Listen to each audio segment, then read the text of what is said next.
Glória a Deus. Você encontrou aí? Atos 16, versículo 13. Diga comigo, vitória. E no dia de sábado saímos fora das portas para a beira do rio, onde se costumava fazer orações. Então, assentando-nos, falamos às mulheres que ali se juntaram, e uma certa mulher chamada Lídia, vendedora de púrpura da cidade de Tiatira, que servia a Deus, nos ouvia. E o Senhor lhe abriu o coração para que estivesse atenta ao que Paulo dizia. E depois que foi batizada, ela e a sua casa, nos rogou, dizendo: se haver julgado que eu seja fiel ao Senhor, entrai na minha casa e ficar ali. E nos constrangeu isso. Verso 16. E aconteceu que, indo nós à oração, no seu encontro, uma jovem, que tinha um espírito de adivinhação, ao qual dava grande lucro aos seus senhores. Essa, seguindo a Paulo e a nós, clamava, dizendo: esses homens que nos anunciam o caminho da salvação são servos de Deus Altíssimo. E fez isso ela por muitos dias. Mas Paulo, perturbado, voltou-se e disse ao Espírito: em nome de Jesus Cristo, te mando que saias dela. E na mesma hora saiu. Verso 25. E perto da meia-noite, Paulo e Silas oravam e cantavam hinos a Deus, e os outros presos escutavam. E de repente sobreveio tão grande terremoto que os alicerces dos cárceres se moveram, e logo se abriram todas as portas e foram soltas as prisões de todos. Então, acordando o carcereiro, vendo as portas abertas, tirou a espada e quis matar-se, cuidando que todos os presos tinham fugido. Mas Paulo clamou com grande voz, dizendo: não te faças mal nenhum, que todos estamos aqui. E pedindo luz, saltou dentro e, todo trêmulo, se prostrou ante Paulo e Silas, e tirando-os para fora, disse: senhores, que é necessário para que me possa salvar? E disse: crê no Senhor Jesus Cristo e será salvo, tu e tua casa. Se você pode, diga amém. Glória a Deus pela sua palavra.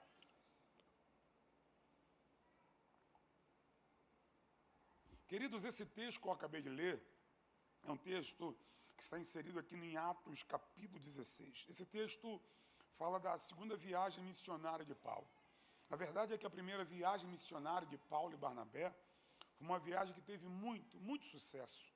Muitas pessoas evangelizadas, muitas vidas alcançadas, muitos milagres aconteceram, muitos gentios tiveram acesso ao reino de Deus. E quando Paulo e Barnabé voltam trazendo o relatório da primeira viagem missionária, a Bíblia vai dizer que eles vão encontrar uma dificuldade. Por quê? Porque os fariseus que tinham aceitado a Jesus estavam defendendo a tese de que os gentios que tinham aceitado Jesus deveriam ser circuncidados, como os judeus também eram circuncidados. E essa questão se levantou e a igreja então marcou um concílio, marcou uma reunião para discutir esse assunto. Pedro, entendendo a sua posição de liderança na igreja, vai se levantar e vai dizer: olha, Deus me levantou para pregar para os gentios. Deus me falou que a gente não podia considerar imundo aquilo que eles já tinham purificado. Deus me levou na casa de Cornélio. Cornélio aceitou Jesus, foi cheio do Espírito Santo, foi batizado com toda a sua casa, mesmo sendo romano, mesmo sendo gentil, para mostrar que Deus não faz acepção de pessoas. Tiago, outra liderança da igreja, se levanta e diz: olha, é injusto a gente colocar sobre os gentios uma carga que nem os nossos pais suportaram carregar e que nem a gente suportou. Faz o seguinte: em vez de orientá-los a serem circuncidados, vamos orientá-los a se guardarem da contaminação dos ídolos, a se guardarem da prostituição, a se guardarem da carne sufocada e a se guardarem do sangue. Aleluia. Todo mundo concordou com essas orientações de que eles deveriam evitar se contaminar, ou seja, comer carnes oferecidas a ídolos, e deveriam se guardar da prostituição. E é importante que você entenda que prostituição na Bíblia é qualquer ato sexual fora do casamento. E deveriam se guardar de não comer carne de animal que foi morto por sufocamento, e deveriam se guardar de não comer carne com sangue, não deveriam comer nada com sangue. Fizeram uma carta, fizeram várias cópias, separaram uma equipe: Paulo, Barnabé Judas e Silas, para levar essas cartas para as igrejas que haviam sido edificadas. E o texto vai dizer, isso aqui mexe comigo, que quando Paulo chega com Barnabé, com a sua comitiva, capítulo 15, verso 31, para entregar essas cartas, as igrejas se alegraram com aquela exortação. Hoje em dia, se você for exortar, aleluia, se você for chamar atenção, as pessoas ficam chateadas, ficam tristes. Quando eles foram exortados, eles se alegraram com aquela exortação. Aí a Bíblia vai dizer que a segunda viagem missionária vai tomar um outro rumo. E Barnabé decide, então, levar o João Marcos para a segunda parte da segunda viagem missionária. Só que quando Barnabé decide levar João Marcos, Paulo diz, não vamos levar não. Por quê? Porque na primeira viagem missionária, João Marcos abandonou a comitiva. Paulo diz, ele está imaturo, não está na hora de levar o menino. Só que Barnabé bate o pé e diz, vamos levar sim. Paulo diz, não vamos levar não. Dois homens de Deus, personalidade forte, ninguém quis ceder. Barnabé disse, eu vou levar. Paulo diz, não vai levar não. A Bíblia diz que houve não pouca contenda entre eles. Aleluia. Então Barnabé decide pegar João Marcos e seguir para Chipre. Paulo então pega Silas e parte para a Síria e para a Cilícia. Não sei para a senhora, pastora Rose, mas para mim é super interessante que a Bíblia não ocultou o fato de dois homens de Deus discutirem, o fato de dois homens de Deus se desentenderem. Para mim é sensacional, porque isso aqui é vida real. Como é que é vida real, pastor? A gente não vai concordar com tudo, a gente vai se desentender, é assim que funciona a vida. Sabe que aquilo que deveria ser um problema, aquilo que deveria ser uma dificuldade, vai se tornar uma coisa boa. Por quê, pastor? Porque o evangelho que seria pregado em uma direção só, agora será pregado em duas direções. Por quê? Aleluia, porque Barnabé parte para uma direção com Marcos, pregando o evangelho, e Paulo vai partir para uma outra direção, pregando o evangelho com Silas. Ou seja, discutiram, ficaram chateados, mas ninguém desviou, ninguém se afastou, ninguém abandonou o propósito, ninguém abandonou Jesus. Mesmo discutindo, chateado, continuaram pregando o evangelho, continuaram fazendo a vontade de Deus, continuaram pregando, continuaram cumprindo a chamada. Por quê? Porque desentendimento não pode ser desculpa para você parar de fazer a vontade de Deus. Ô glória, aleluia. Tem gente que se desentende, aí quer abandonar o departamento infantil, se desentende, aí quer sair do ministério de louvor, se desentende, aí não quer ser mais obreiro, se desentende, aí quer sair das mulheres vitoriosas. Deus está dizendo para alguém aqui, não é porque você se desentendeu que você tem que abandonar o seu chamado, não é porque você se desentendeu que você tem que abandonar o teu propósito. Maturidade é você entender, aleluia, que às vezes as coisas não vai ser do jeito que você queria, que você quisesse. Como é que tem que fazer, pastor? Tem que fazer assim, ó, eu queria que fosse assim, mas já que foi decidido que vai ser assim, eu vou fazer assim, vou continuar trabalhando, vou continuar dando fruto, porque eu entendi o que é maturidade. Ô glória, olha para o lado e pergunta para alguém, está entendendo o que é que desenha? Aleluia, ô glória, é isso aí, irmão. Se desentenderam, vão continuar pregando, vão fazer a vontade de Deus. Sabe o que é lindo? É que o texto vai dizer algo interessante. Vai dizer que quando Paulo chega em Derbe e Listra, ele vai conhecer um jovem promissor, chamado Timóteo. Timóteo é bem recomendado. O texto diz que as pessoas davam um bom testemunho de Timóteo. Só que tinha um problema. Qual? O pai de Timóteo era grego, gentil. Só que a mãe de Timóteo era judia. Então Paulo vai decidir circuncidar Timóteo. Por quê, pastor? Porque apesar do pai dele ser gentil, a mãe dele era judia. E o que vai definir a descendência de alguém não é o pai, é a mãe. A genealogia é traçada pelo pai. Descendência é traçada pela mãe. O que vai definir a descendência não é o pai, é o ventre. Pai gentil, mãe judia. O filho vai ser judeu. Pai judeu, mãe gentia, o filho é gentil. É por isso que Paulo vai circuncidar o menino. Para quê? Para lá na frente, nenhum judeu acusar Timóteo de ser o quê? Incircunciso. Eu sou do time de Paulo. Eu sou do time daquele que defende que nós precisamos remover qualquer pedra que possa impedir do evangelho alcançar a vida de alguém. Eu sou do time daquele que defende que nós precisamos remover qualquer pedra que impossa alguém de aceitar a Jesus como Salvador. Tem uma igreja que eu prego em São Paulo, é uma Assembleia de Deus super tradicional, e para pregar lá eu preciso tirar minha barba. Sempre que eu prego lá eu vou no barbeiro e digo, arranca tudo. Aí o barbeiro diz assim, por quê, pastor? Eu digo, porque eu vou pregar numa igreja e lá não pode pregar com barba, e tem que tirar a barba. Irmão, o dia que eu achar que a minha barba é mais importante que o meu chamado, eu não entendi o que é chamado. Tem que tirar a barba, eu tiro barba. Tem que botar terno, eu boto terno. Tem que usar gravata, eu uso gravata. Porque o importante é pregar em tempo e fora de tempo. O importante é a vida ser e alcançar. Levante a tua mão por gentileza, irmão, porque Deus está dizendo para alguém aqui, tira toda pedra que possa impedir de o evangelho alcançar o coração de alguém, meu irmão. Aleluia! Vamos circuncidar Timóteo, circuncida, aleluia! Glória a Deus. Aí a Bíblia vai dizer que agora Timóteo é incluído na comitiva missionária. Aí o texto vai dizer que a igreja eram confirmadas na fé e cresciam em número. Oh, glória. Aí versículo 6 do capítulo 16 vai dizer que quando eles passam pela Galácia, eles foram impedidos pelo Espírito de ir para a Ásia.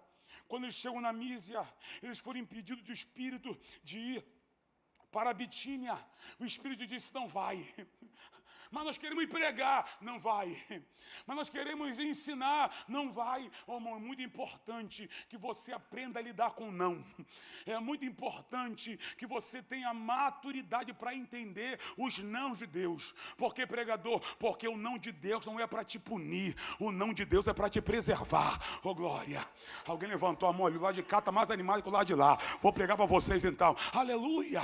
O não de Deus é para te guardar. Foi por isso que Deus disse não para aquela porta.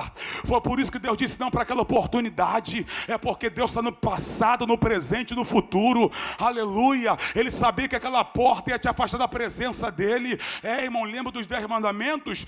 Êxodo capítulo 20, são 10 mandamentos, 8 começam com não. Não terás outros deuses diante de mim. Não farás para ti mais de escultura. Não invocar o nome do Senhor em vão. Não matarás, não roubarás, não adulterarás, não tirarás falso testemunho, não cobiçarás. De 10, 8 começam com não. Isso já é a Bíblia dizendo que a gente vai ouvir mais não do que sim de Deus. Oh, glória!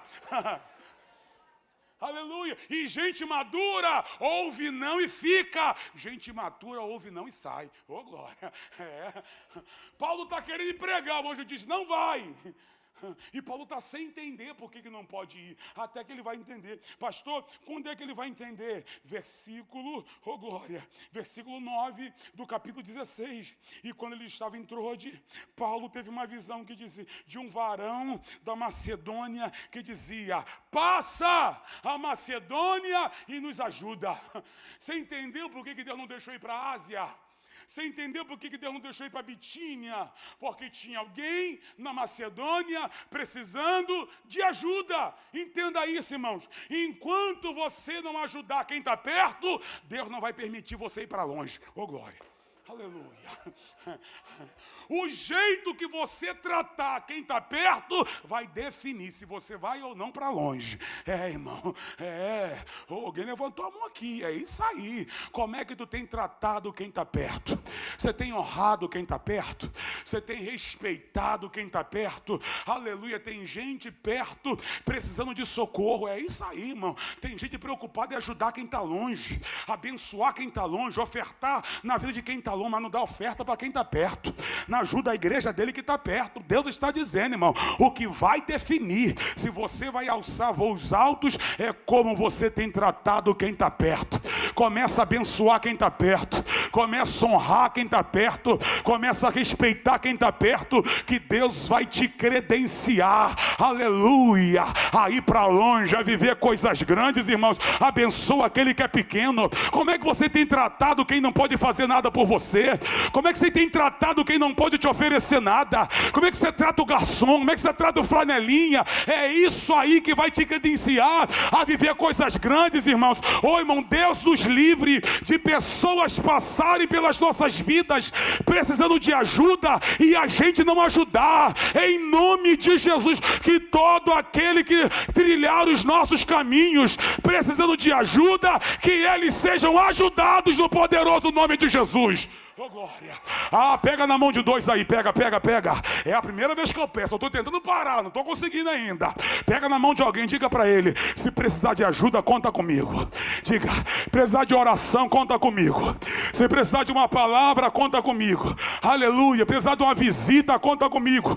Diga para ele: eu acordo 3 horas da manhã para orar por você. Eu subo um monte para orar por você. Diga, não sendo dinheiro, eu estou aqui. Não sendo meu cartão de crédito, eu estou aqui, meu irmão. Não sendo meu nome prestado, eu estou aqui, aleluia. Qualquer outra coisa, eu estou aqui, meu irmão. Vem para a igreja, eu vou te buscar em casa, aleluia. Não sendo dinheiro, conta comigo, ó glória. Ajuda, irmão. Tem ajudado alguém, irmão? Tem socorrido alguém? O clamor era: passa a Macedônia e nos ajuda. Pergunta que não quer calar é: você quer ser aquele que ajuda ou quer ser aquele que vai ser ajudado?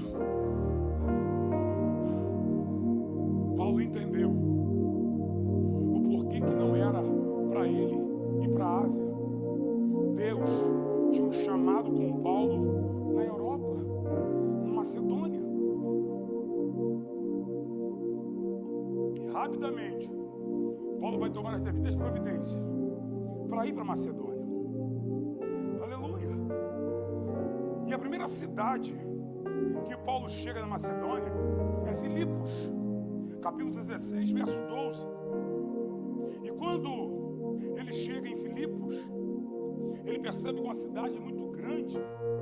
Filipos foi uma cidade construída por Filipe II, pai de Alexandre o Grande. Uma cidade construída perto de uma mina de ouro, tinha um porto muito desenvolvido, porto muito bonito. As pessoas iam para Filipos fazer negócios, era a rota principal que ligava a Ásia à Europa. Filipos era um lugar de oportunidade. Os militares aposentados iam passar a sua aposentadoria em Filipos. Sabe por causa de quê? Porque lá eles não pagavam impostos. Era um tipo de paraíso fiscal. Filipos. Quando Paulo chega em Filipos, sabe qual é a primeira coisa que Paulo vai fazer? Capítulo 16, verso 13. Olha o texto. Paulo vai para a beira do rio procurar um lugar para oração. Oh, Jesus, fala aqui, Espírito Santo. Geralmente, quando Paulo chegava numa cidade, ele procurava uma sinagoga, mas provavelmente não tinha uma sinagoga em Filipos. Então ele vai para a beira do rio, porque ele julgava ter um lugar para oração. Pastor Zeri, Paulo vai começar o projeto evangelístico da Europa, da Macedônia, e Paulo não quer começar esse projeto sem oração. Paulo decidiu, pastor Wala, trilhar o caminho da oração. Aleluia. E o Espírito Santo me trouxe aqui para te dizer que nós precisamos trilhar o caminho da oração também. Tem alguém que quer trilhar o caminho da oração aqui? Tem alguém que quer caminhar na direção da oração? Olha o texto, meu irmão. Ele está caminhando na direção da oração. Ele está caminhando na direção da oração. Em nome de Jesus, meus irmãos, que a gente possa começar o nosso dia com oração. Que a gente não comece o nosso dia com telefone. Que a gente não comece o nosso dia com WhatsApp. Que a gente não comece o nosso dia com Instagram, nem com TikTok. Que a gente comece o nosso dia com o joelho no chão, dizendo: Deus, eu te adoro. Deus, Deus, eu te exalto. Deus, eu te glorifico. Bendito seja o teu nome. O Senhor é a minha prioridade. O Senhor é a prioridade da minha vida, da minha casa. Eu entrego os primeiros minutos do meu dia a ti, Jesus. O meu dia vai começar com oração. O meu dia vai começar. Oh, tem alguém entendendo a voz de Deus aqui, gente? Aleluia. Consagre a Deus. Aleluia. Tudo aquilo que você fizer e os seus planos darão certo. Aleluia. Pastor, quando a gente decide trilhar o caminho da oração, o que acontece? Versículo 14, coloca na tela para mim. Sabe o que a Bíblia diz? Que Paulo começa a conversar com umas mulheres, aleluia, na beira do rio. E tinha uma moça chamada Lídia, vendedora de púrpura, de Tiatira.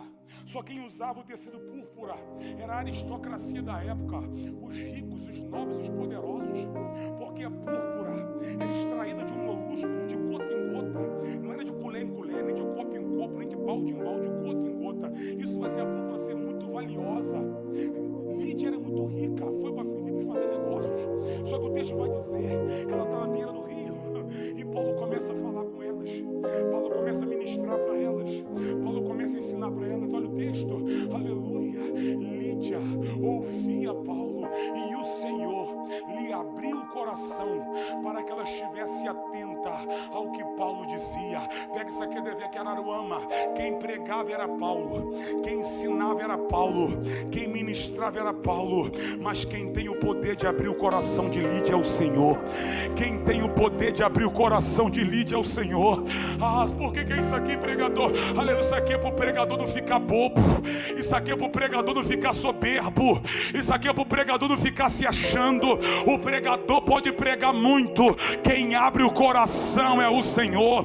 O pregador pode entender de homilética, de exegese. Quem abre o coração é o Senhor, meus irmãos. Aleluia, pode cantar muito. Quem tem o poder de abrir o coração de alguém é o Senhor. Quando você decide trilhar o caminho da oração, Deus vai abrir o coração de pessoas à sua volta.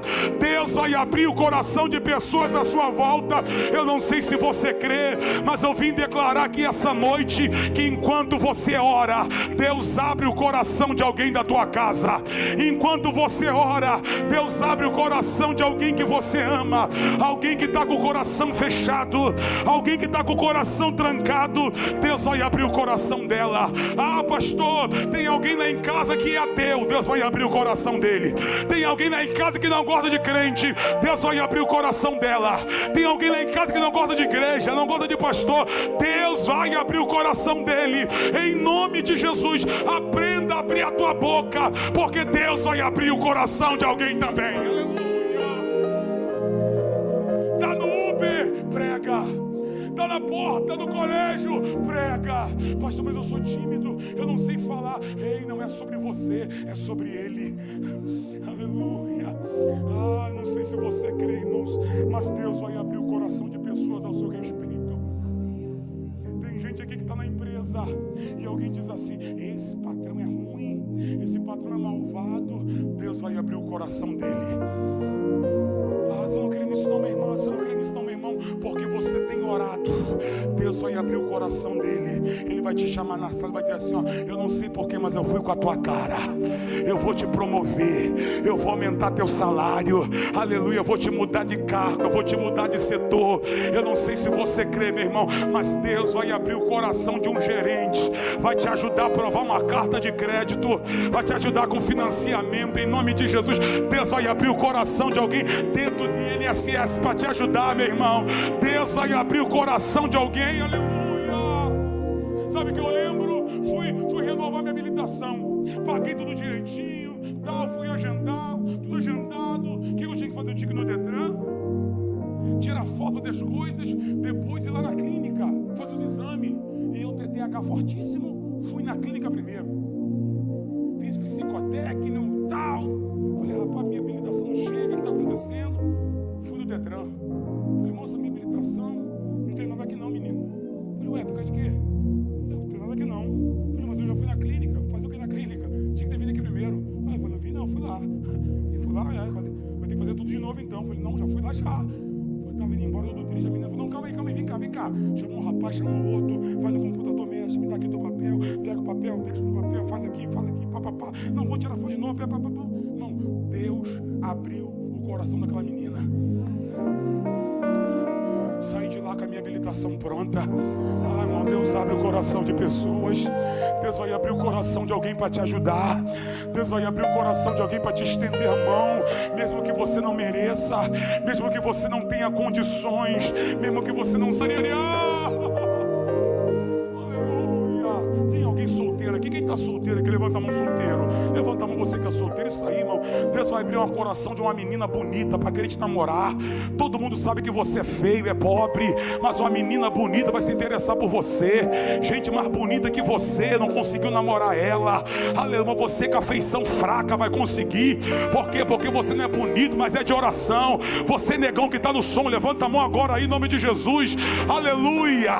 Tem uma garota bonita que vai te mandar mensagem no direct dizendo, eu não sei o que eu vi em você. Você vai dizer, eu sou de oração, eu vou para a igreja, eu faço campanha.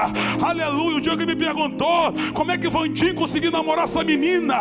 Luciana morava na Inglaterra, gente. Aleluia. Ganhava dinheiro, libra esterlina. Eu falei, quando ela estava lá, eu estava orando aqui, e Deus trouxe ela de volta, venci no joelho. Oração, irmão. Aleluia. Deus vai abrir o coração de uma moça. Esse ano ainda você vai ter um sinal. Aleluia. Deus abre o coração de gente, rapaz. Creia nisso. Primeira coisa que acontece quando você trilha o caminho da oração, Deus abre o coração de pessoas. Amém ou não amém? Segunda coisa que acontece, a Bíblia diz, versículo 16: e aconteceu que indo nós à oração, você entendeu que o segredo é oração? Você entendeu que o segredo é oração?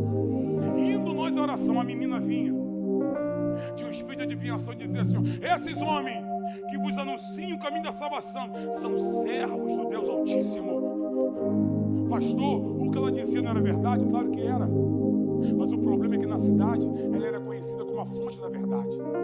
Paulo não estava num dia muito bom. Crente, quando não está no dia bom, um perigo. Paulo virou para trás e disse assim, ó, em nome de Jesus, saia dela agora. E na mesma hora o Espírito saiu. Ei, primeira coisa, quando você trilha o caminho da oração, Deus abre o coração. Segundo, quando você trilha o caminho da oração, tem libertação. Alguém levantou a mão aqui, ó. Tem libertação, meu irmão. Capítulo 9 do Evangelho de Marcos. Jesus chamou Pedro, Tiago e João para orar.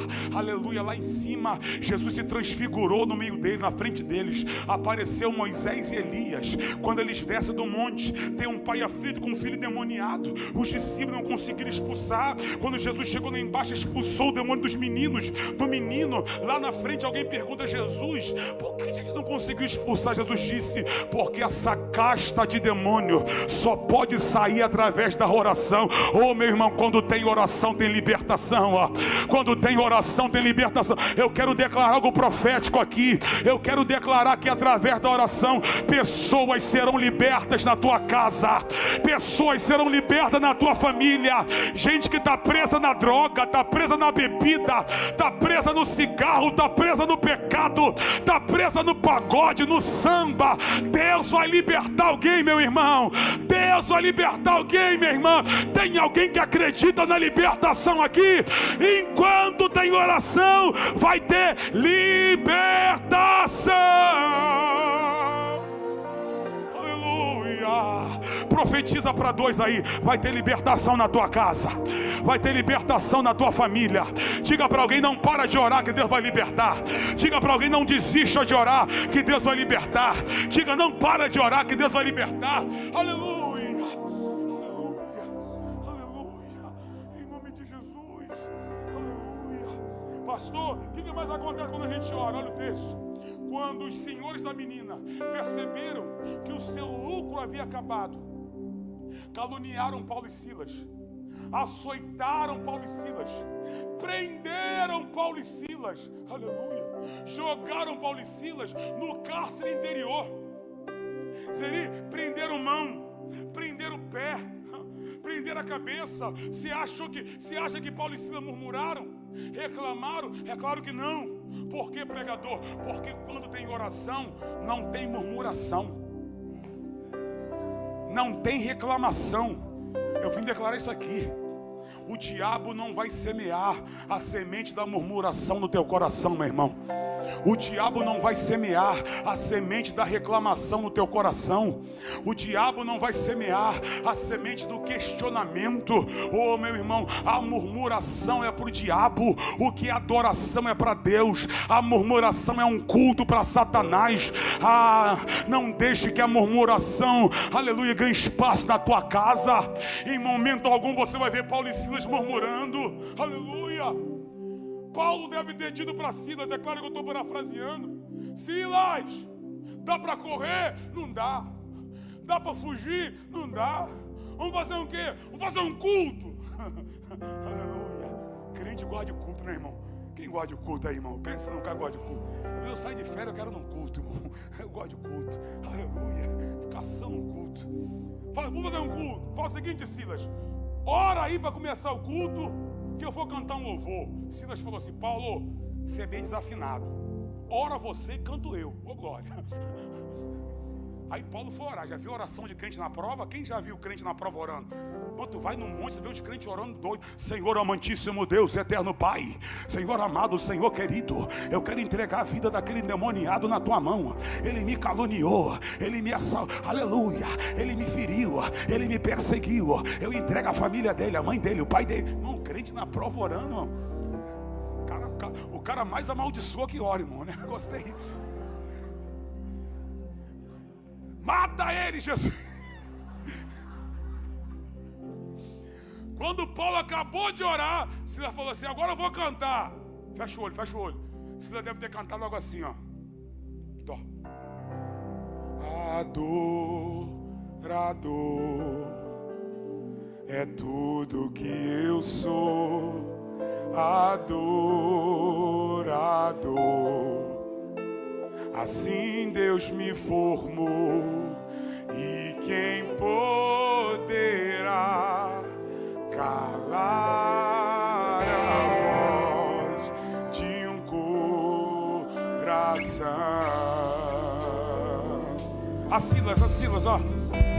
Se eu subir ao céu, eu sei que lá estás. Se eu mergulhar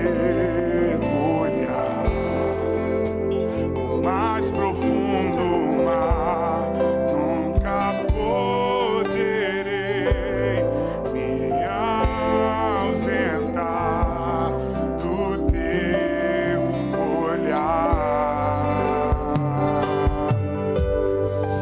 Tu és o Deus que me sonda.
Aqui, e as cadeias que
manda um terremoto. Levanta a mão para receber. Eu quero declarar que Deus vai mandar um terremoto quando você começar a orar. Estruturas serão abaladas. O terremoto natural destrói. Terremoto espiritual bota tudo no seu devido lugar. Segundo, portas são abertas. Eu quero declarar, 2026 vai ser o ano de porta aberta na tua vida. Quando você trilha o caminho da oração, Deus abre porta para você. Deus abre porta para quem você ama. Deus abre porta para a gente da tua família. Terceiro, o carcereiro tentou se matar. Paulo disse: está todo mundo aqui. Ele perguntou: o que eu tenho que fazer para ser salvo? Paulo diz: creia no Senhor Jesus Cristo e será salvo tu e a tua casa. Quando você trilha o caminho da oração, não tem salvação só para você, não. Tem salvação para você e tem salvação para toda sua casa. Para toda sua casa. Para toda sua casa. Para toda